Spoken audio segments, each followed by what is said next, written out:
a little housekeeping of my own. I skipped the last 3 dev diaries because by the time I was done, Update 16 was already out. There was no point in doing it that late. Why watch me talk about it when you can experience it?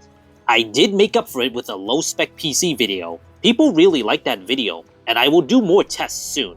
I just hope this laptop can survive. Now, on to the newest dev diary. Update 16 was well received. I've been going nuts with the vivariums myself. The vivarium animals will be getting more animations, more movement locations, especially the Titanoboa. It'll also be compatible with the amphibious vivarium. Update 17 and 18 will be the last 2 updates until full release. It's kind of insane to see that we're nearing the end, but also just the beginning for Prehistoric Kingdom. These updates will have a lot of gameplay features, so they will take longer to complete. They expect a June release for Update 17, and late 2026 to be fully gameplay complete. Version 1.1 will launch early 2027. I imagine they'll spend time after Update 18 to just polish the game, tackle bugs, and not worry about adding features. They are working on controller support and better UI scaling. This is good for Steam Deck users. Mouse and keyboard will still be the way to go, but it's nice to have options. The full game will have scenarios. The main story campaign will serve as the tutorial, with Nigel guiding you through the game.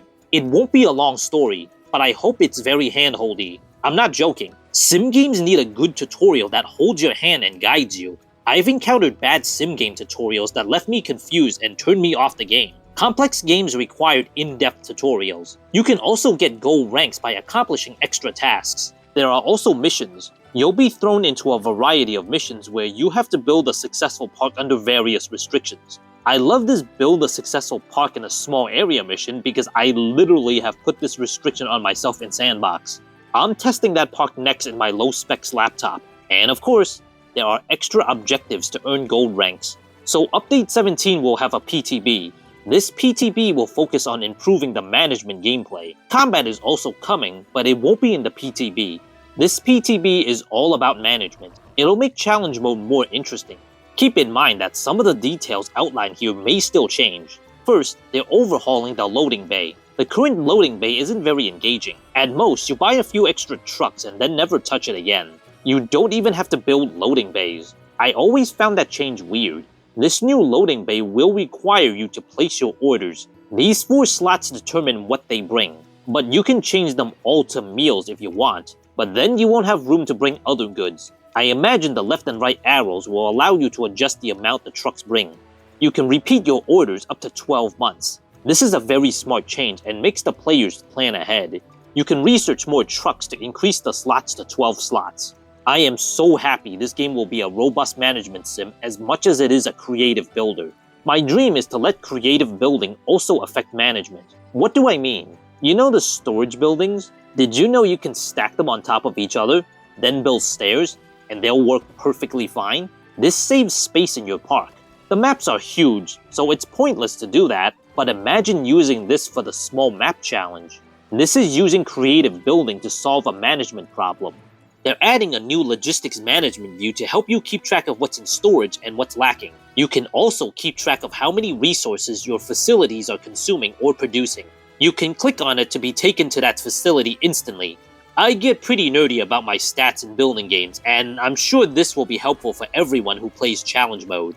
We're also getting an overhaul for the guests. The current guest satisfaction is calculated individually. Right now, you see a mix of green satisfied guests and red unsatisfied guests. Let's say one of those unsatisfied guests is hungry. The guest will only be satisfied if they decide to eat, or they will stay unhappy while standing next to a restaurant. You didn't do anything wrong, it's just that the AI decides when it wants to fulfill its needs, and it's a slow process. Now, guest happiness is calculated by being within range of their needs. They don't have to eat to satisfy hunger. They just need to be within walking distance. Think of each facility as having a satisfaction range. As long as people are within that range, they'll be happy. This new heat map is better than the individual bars. This screenshot shows the shopping heat map, so you can see where there are gaps. I don't think you have to cover every inch of the map, just as long as people don't spend too much time out of the zones. This video demonstrates toggling between bathroom, rest, and nutrition. The devs mentioned a huge performance boost coming. They didn't clarify whether it's a GPU or CPU performance boost. I wonder if this guest AI overhaul will give us CPU performance boost. I will be benchmarking Update 17 with my low-powered laptop. Staff break rooms are coming. For the longest time, I thought the staff center we have now also served as a break room. I could have sworn I read something about that. I just figured that feature hasn't been implemented properly. I guess I was wrong. Now you have a real staff break room. Just make sure they're close by or your staff will quit. Staff perks have been talked about before. It sounds the same. You gotta level up your staff to gain perks. Higher level staff also require a higher salary. Level ups are permanent, so if you can't afford high level staff, you might have to fire them to save on expenses. They're overhauling the staff UI to accommodate these new features. I hope the staff perks are random. This will make firing staff more interesting. Veterancy perks are earned by staying in the park for a long time. Look at the concept art. This perk caught my attention.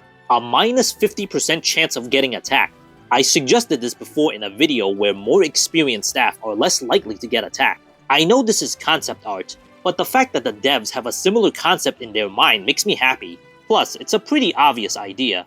I doubt I'm the only maverick genius to come up with this. Another idea is staff zones. Having staff stationed in certain areas was something I suggested when staff first launched to reduce travel time, because these parks can get huge. This is also not some unique idea of mine, and others have suggested it. This idea was in Parkosaurus and other management games too.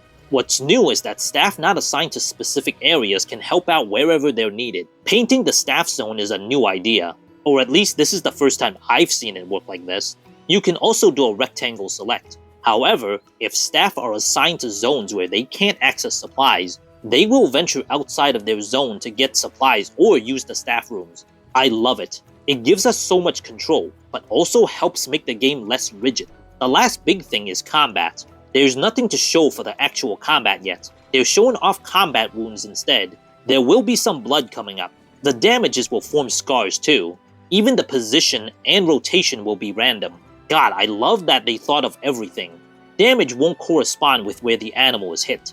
This video shows off the damage and healing. You'll see the scars forming on the shoulder as it heals.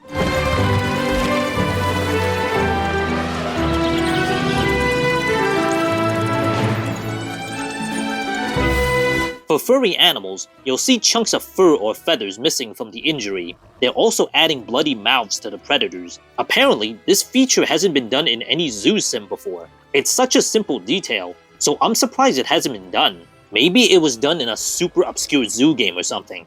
If not, Prehistoric Kingdom will be the first to do it. Finally, we get a brief mention of Update 18. We'll be getting new staff types, such as security and engineers. Breakout and human deaths will be added. And finally, a wetland map. And to go with that wetland map are new animals, such as this baryonyx. We'll get different skins with different integuments for the baryonyx. I'm just happy to have more medium-sized theropods. I'm excited to play Update 17. If you want to support the devs, they have a Patreon. You'll get exclusive Patreon updates and keep this project afloat. This game was in real danger at the beginning of 2025, and Patreon helped keep this project going. If you can't afford to donate, help spread the word. Until next time, this is the Illiterate Scholar signing off.